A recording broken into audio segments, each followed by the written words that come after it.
सभी सम्मानित सदस्यगण, देश के अलग अलग राज्यों से आए हुए भारतीय जनता पार्टी के सभी माननीय मुख्यमंत्रीगण, उप मुख्यमंत्रीगण, केंद्रीय मंत्रिमंडल के सभी माननीय मंत्रीगण, राष्ट्रीय परिषद से जुड़े हुए हमारे सभी देश भर से आए हुए बहनों और भाइयों, माननीय रक्षा मंत्री जी ने विकसित भारत, मोदी की गारंटी से संबंधित जो राजनीतिक प्रस्ताव भारतीय जनता पार्टी के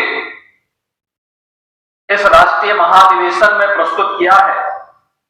जिसका अनुमोदन माननीय वित्त मंत्री श्रीमती निर्मला सीतारमण जी ने यहां पर किया है। मैं भी इस प्रस्ताव के अनुमोदन के लिए यहां पर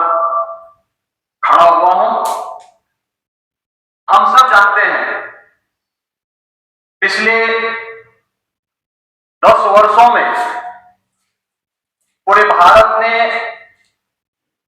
140 करोड़ की आबादी ने एक नए भारत का दर्शन किया है। एक नया भारत जहां पर भारत के हर नागरिक को दुनिया में सम्मान मिलता है, उसके पासपोर्ट की कीमत बढ़ी है। जिस भारत ने अपनी सीमाओं को सुरक्षित किया है, जिस भारत की आंतरिक सुरक्षा आज पूरी तरह सुरक्षित हुई है, जिस भारत ने सुशासन का स्वाद आजादी के बाद पहली बार इस भारत में हर तबके को देखने को मिला है और गरीब कल्याण योजनाओं का लाभ बिना भेदभाव के, न जाति, न मत, न क्षेत्र, न भाषा, हर व्यक्ति को, वह गांव का हो, वह गरीब हो, किसान हो, नौजवान हो, महिलाएं हो, युवा हो,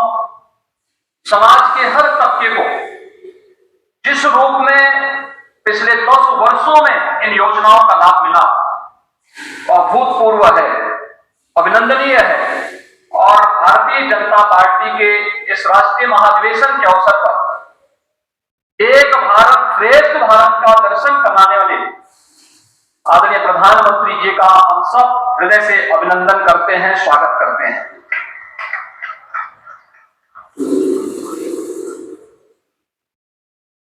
मैं चूंकि उत्तर प्रदेश से हूं, तो मैं वहीं से शुरुआत कर लेता हूं।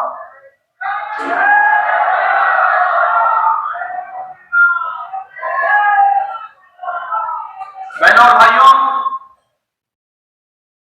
आदरणीय प्रधानमंत्री जी उत्तर प्रदेश से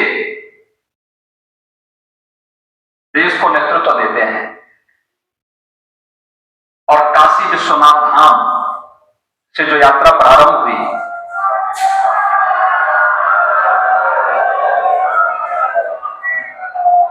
आज अयोध्या में प्रभु श्री रामलला अपने भव्य और दिव्य मंदिर में 5 सदी के बाद पुनः विराजमान हो चुके हैं। हर राम भक्त, हर सनातन धर्मावलंबी इस घटना से प्रफुल्लित है और भारत को इस दिन की प्रतीक्षा सदियों से थी।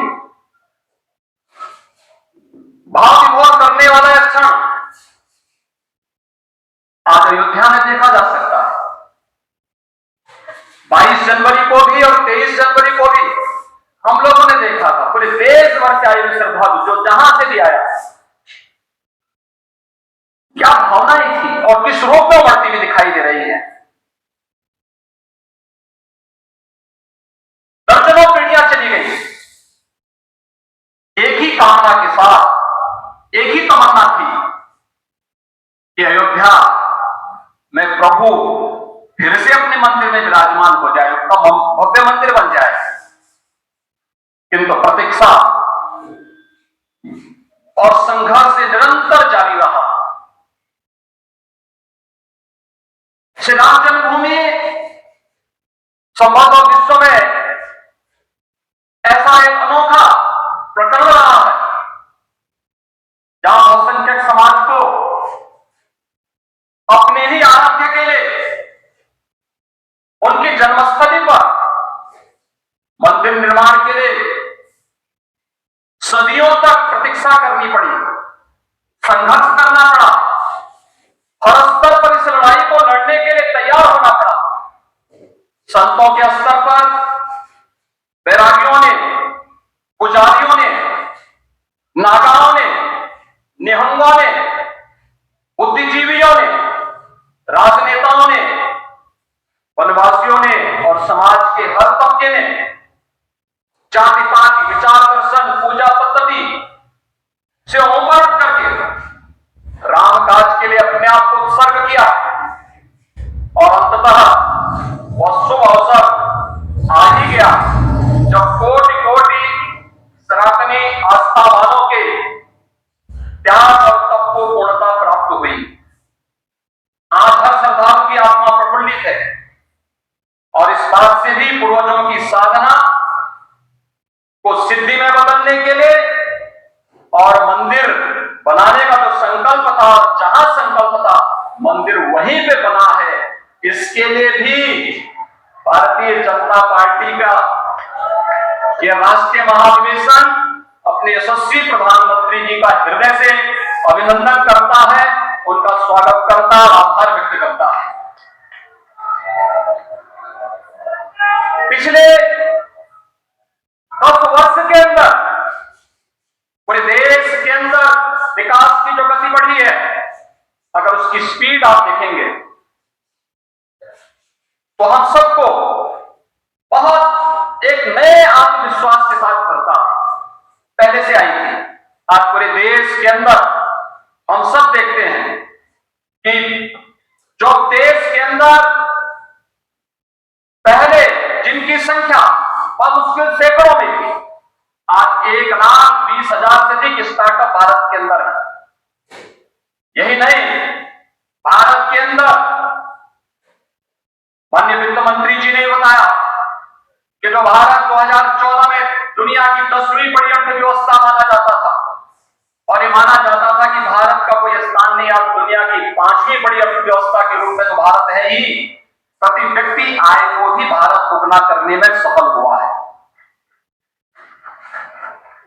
रेलवे के इंफ्रास्ट्रक्चर को लेकर के जो कार्य हुआ, रेलवे लाइन देश के अंदर इस दौरान जिस रूप में बढ़ाने का कार्य हुआ, वहां 22,000 किलोमीटर जो थी वह 10 वर्ष में बढ़कर के 55,198 किलोमीटर की हुई और वंदे भारत, अमृत भारत जैसी ट्रेनें आज भारत को वर्ल्ड क्लास पब्लिक ट्रांसपोर्ट की एक बेहतरीन सुविधा के रूप में हम सबको मिली है। आज भारत के अंदर सड़कों के निर्माण के रूप में अगर आप देखेंगे, हाईवे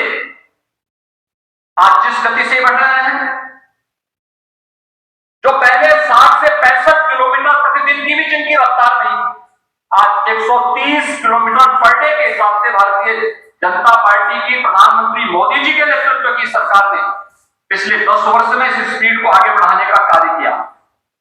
और देश के अंदर न केवल इंफ्रास्ट्रक्चर के लिए 7 एम्स से बढ़कर के 22 एम्स होना, आईएम 13 से बढ़कर के 20 होना, आईआईटी की संख्या 16 से बढ़कर के 23 होना और मेडिकल कॉलेजेस की संख्या 387 से बढ़कर के 660 होना, यह नए भारत की तस्वीर कह रहा है, जो केवल बोलता नहीं है बल्कि करके दिखाता है। और यह संभव हुआ है प्रधानमंत्री मोदी जी के विजनरी और यशस्वी नेतृत्व में। अगर हम किसान देश के अंदर गरीब कल्याण की बात देखें, पिछले 10 वर्ष के अंदर 12 करोड़ किसानों को प्रधानमंत्री किसान सम्मान निधि के माध्यम से उन लोगों को लाभान्वित करने का कार्य किया गया। प्रधानमंत्री आवास योजना के माध्यम से 4 करोड़ गरीबों को बिना भेदभाव के आवास की सुविधा प्राप्त हुई। प्रधानमंत्री उज्ज्वला योजना में 10 करोड़ से अधिक गरीबों को निःशुल्क रसोई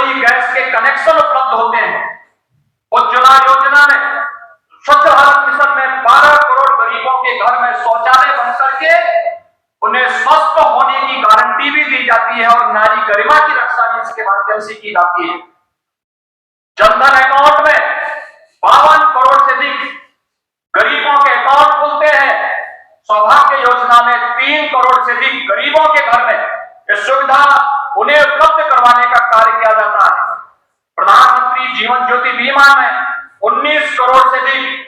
प्रधानमंत्री स्वनिधि योजना में स्ट्रीट वेंडर में 65 लाख से अधिक स्ट्रीट वेंडर। पहली बार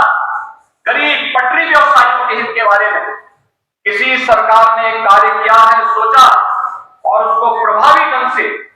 लागू करने का कार्य किया है। यह प्रधानमंत्री मोदी जी के